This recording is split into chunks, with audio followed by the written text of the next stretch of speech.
pour se préparer à faire un bébé, moi je dis à toutes mes patientes, c'est comme une préparation pour un sportif qui va faire un marathon.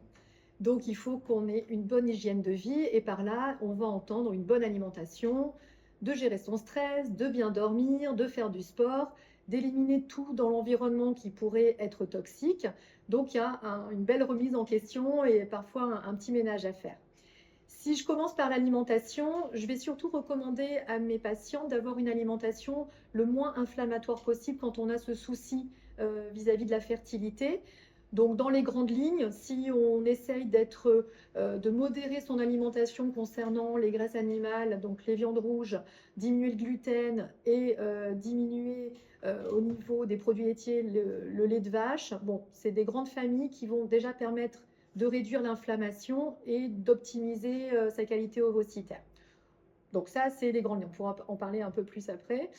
Ensuite, au niveau de l'activité physique, oui, on va recommander aux femmes non sportives d'avoir au moins 2-3 heures d'exercice. Alors, ce n'est pas forcément aller courir, mais voilà, déjà de marcher ou de prendre les escaliers, de prendre conscience que tous les jours, on doit avoir une activité. La gestion du sommeil, elle est importante aussi. On se rend compte qu'aujourd'hui, avec l'usage des écrans, on a une qualité, une durée de sommeil qui est de plus en plus réduite.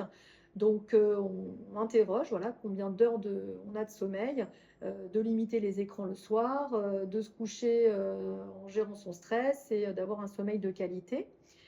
Et enfin, pour parler de tout ce qui est au niveau de l'environnement qui peut jouer aussi sur notre fertilité, ça va être donc les toxiques. On va ne pas fumer, limiter l'alcool à moins de 5 verres par semaine, bien sûr pas de drogue, notamment le cannabis. Et après, dans l'environnement, c'est les produits d'usage quotidien comme les produits cosmétiques, les produits d'entretien ménager à observer dans ceux qui sont plutôt plus ou moins riches en perturbateurs endocriniens.